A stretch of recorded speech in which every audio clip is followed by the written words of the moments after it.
Bonjour les gens, aujourd'hui on débute avec une petite citation des familles, histoire de partir du bon pied. Ouvrez les guillemets. Vous et moi pouvons être en désaccord sur le sens d'une pièce, ça n'a pas d'importance. Celui ou celle qui réalise le film a droit à sa propre interprétation.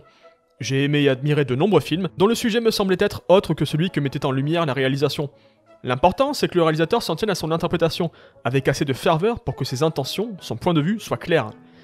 Le spectateur est alors libre de rejeter cette vision ou d'y adhérer, en tout cas de découvrir ses propres sentiments à propos du film.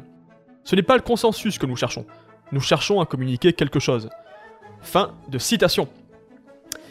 Alors elle est bien pratique cette petite déclaration, hein.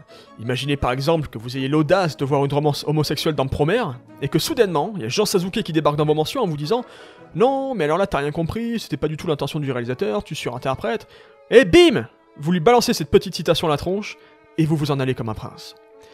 Allez, je vous laisse jusqu'à la fin du podcast pour deviner qui a dit ça, mais en attendant, vous vous en doutez, cet extrait va me servir de note d'intention dans la mesure où j'ai une approche particulière du film que je vais évoquer aujourd'hui.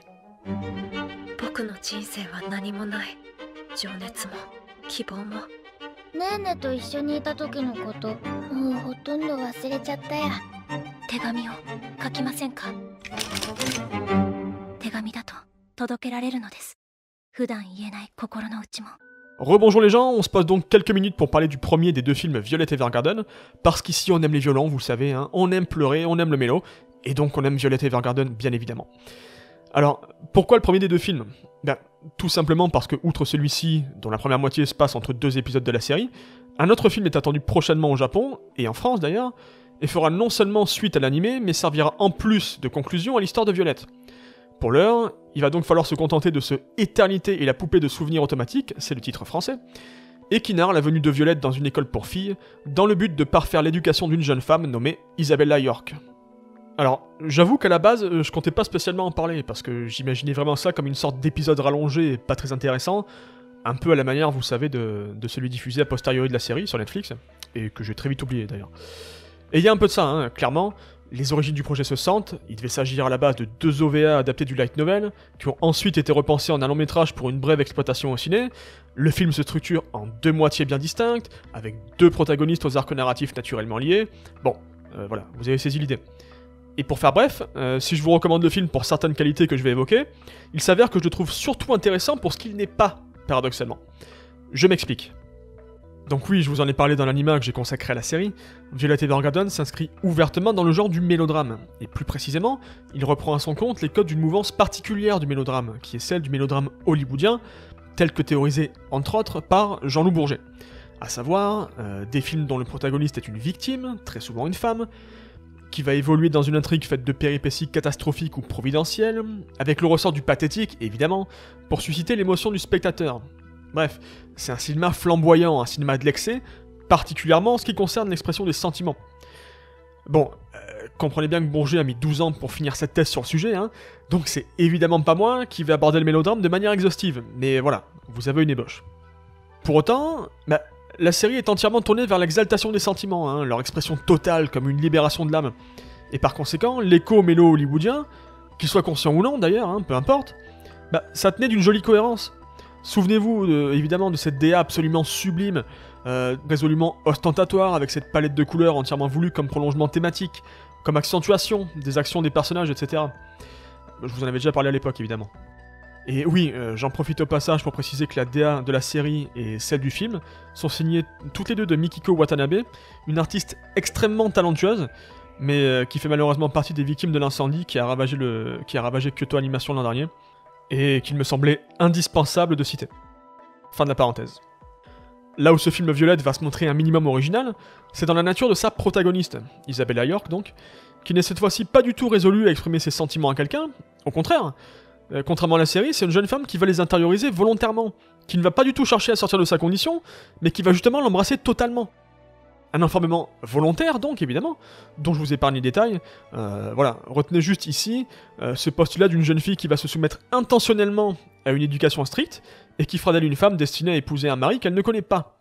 C'est une démarche qui a tout du sacrifice, et qui va donc l'emprisonner dans un état d'asservissement. L'image de la prison, elle est d'ailleurs évoquée dès les premières scènes, visuellement, et c'est bien l'intérêt cinématographique de cette première moitié, à savoir de tenter d'explorer l'âme d'un personnage qui l'a verrouillé. Et donc fatalement, On ternit un petit peu la DA de la série, avec une architecture cette fois-ci un peu plus rigide, des intérieurs plus sombres, éclairés à la bougie, ou des couleurs plus froides également.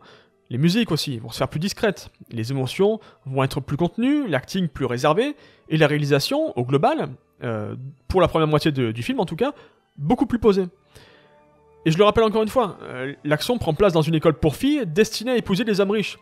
Et, autrement dit, il faut qu'elles acquièrent une certaine étiquette qui ne permet pas de réelle spontanéité. Il y a avant tout, ça me semble évident, cette nécessité de se conformer à un certain ordre social et moral, avec des règles qu'on ne peut pas transgresser. Et évidemment, au petit jeu des renvois cinématographiques, moi j'aime bien ça, là on quitte le cinéma de Douglas Sirk pour dériver plutôt vers celui de Mizoguchi ou de Naruse, en tout cas en matière de sensibilité, c'est-à-dire un mélodrame à la japonaise, plus porté sur la subtilité, l'intériorité, les tranches de vie, et ce qui va avec, c'est-à-dire l'importance de capter le moment présent. On retrouve beaucoup de ça dans les films de Naruse notamment, qui sont des chroniques quotidiennes avec une forte charge sociale, des personnages à la condition modeste, et particulièrement avec des personnages de femmes constamment ramenés et essentialisés au rôle que la société leur incombe d'occuper. Et ça tombe bien, c'est aussi le cas dans ce film. Et pour le coup, contrairement à la série, le film semble cette fois avoir la volonté de dire quelque chose de notre époque à travers ses personnages.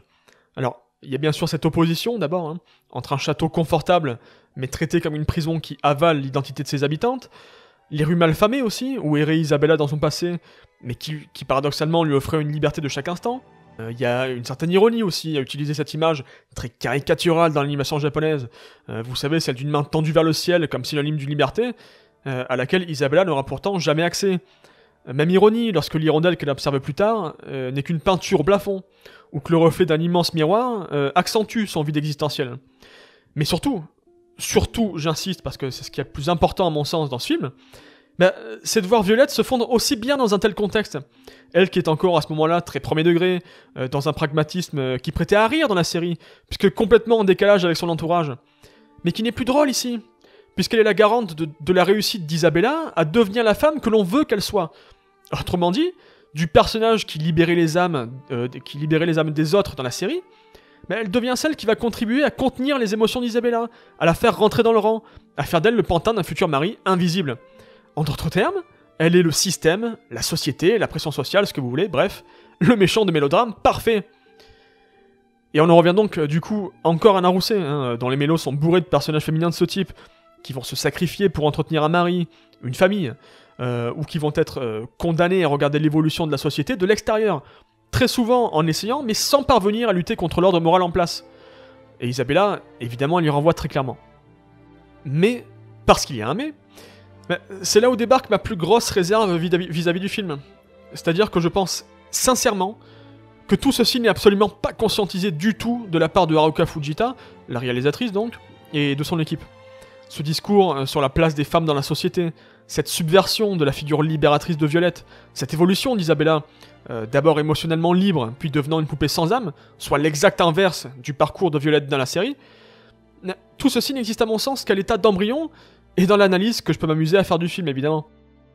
Car pour que Violette devienne la méchante symbolique dont elle a tout l'absolu potentiel, et que le film révèle son ampleur cachée, il aurait d'abord fallu qu'elle se fasse incarnation d'un système, d'un ordre, qui, on l'a dit, n'est jamais pensé dans la série, puisqu'unilatéralement tourné vers le sentimentalisme. Et c'est super frustrant, parce qu'en l'état, oui, la rhétorique cinématographique de la série est conservée. La mise en scène réussit toujours à imposer Violette comme figure tutélaire, présence en amorce, contre-plongée, découpage qui suggère sa présence hors champ.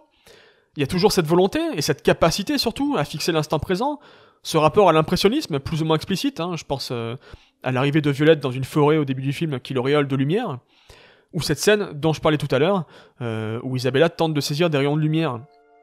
Le registre des tranches de vie est parfait pour ça, pour jouer de cette captation d'un moment diffus, et KyoAni est très doué pour ça, pour capter un instant furtif, et une nouvelle fois, saisir l'abstraction d'une émotion, d'une intimité.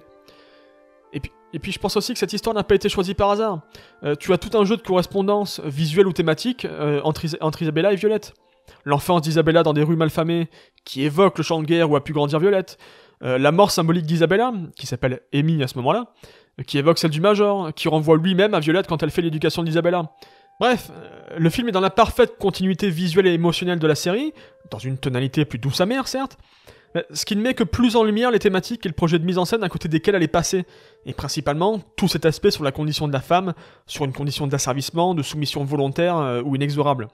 Il y a évidemment cette très belle scène où les deux jeunes femmes prennent un bain ensemble, avec un semblant d'érotisme dans la mise en scène, qui épouse le point de vue d'Isabella. Mais bon, déjà il me semble que dans le bouquin c'est ouvertement une scène qui exprime l'amour d'Isabella pour Violette, et si ça se ressent vaguement, je trouve que cette relation homosexuelle à sens unique est aussi nuancée par le film, pour ne pas dire inassumée. Mais imaginez la même scène avec Violette en guise de méchante. L'ambiguïté que l'on peut créer, ce sentiment d'attraction-répulsion pour un système à la fois réconfortant et aliénant, personnifié par l'attirance d'Isabella pour Violette, qui en plus a quand même 2 bras de métal, qui sont juste parfaits pour mettre ça en valeur. Tu peux jouer avec ta mise en scène sur la féminité du corps, le rejet peut-être, provoqué par ses bras. Enfin, tu aurais eu la romance et la symbolique politique qui se seraient nourries l'une l'autre. Là où en l'état, tu as une très belle scène, ce qui est déjà bien, oui. Mais, voilà, tu sens qu'il manque une épaisseur thématique à cet instant. Ou alors, un grand réal qui assume complètement l'érotisme de la séquence pour en tirer quelque chose. Et c'est pareil avec les nombreux gros plans où les deux se tiennent la main. Il y a quelque chose en sous-texte que tu peux développer, créer un double sens, où Violette soutient Isabella, en même temps qu'elle ne cesse de l'accompagner vers son destin de servitude. La scène de danse, c'est pareil. Il y a une dualité qui est présentée très vite chez Violette, quand tu vois qu'elle sort presque d'un animé d'Osamu Tezuka dans cette séquence, avec cette allure très androgyne, à la fois princesse et chevalier, et qui sont d'ailleurs des termes utilisés par d'autres personnages pour la caractériser. Vraiment, il y a tout en place pour donner une ampleur thématique très concrète à cette première moitié de film, parce qu'encore une fois, je m'attarde surtout sur cette partie-là. Après, bon, c'est un premier film, et je pense aussi que l'envie d'adapter très fidèlement l'histoire a pu les brider d'une manière ou d'une autre. Même en tant que continuité à Violette, finalement, on avait l'habitude que chaque personnage rencontré dans la série contribue à son évolution. Elle allait développer sa compréhension des sentiments par petites touches, qu'elle allait mettre à contribution dans l'épisode suivant. Et ici, j'ai pas l'impression qu'Isabella ait un grand impact sur Violette. C'est plutôt la confirmation, ou en tout cas le rappel, avant le dernier film, d'une Violette plus sûre d'elle, plus empathique, puisque le film évoque quand même une forte identification réciproque. Mais voilà, malgré sa quasi-absence dans la deuxième partie du film, ça reste un film sur Violette, là où ça aurait pu être entièrement un film sur Isabella, qui n'est par ailleurs pas un personnage particulièrement marquant en réalité. Mais voilà, j'attends plus d'un film que le fait de reprendre une structure épisodique avec encore le coup de la lettre à écrire finalement, qui a sa place dans le scénario tel qu'il est écrit, mais voilà, on sent que KyoAni consolide des acquis, là où ils auraient pu se permettre plus de transgressions peut-être, surtout au vu d'un film qui devait être exploité dans un parc de salles limité, sur quelques semaines seulement, et qui en plus ne fait pas suite à la série. C'était une belle occasion, bon, tant pis.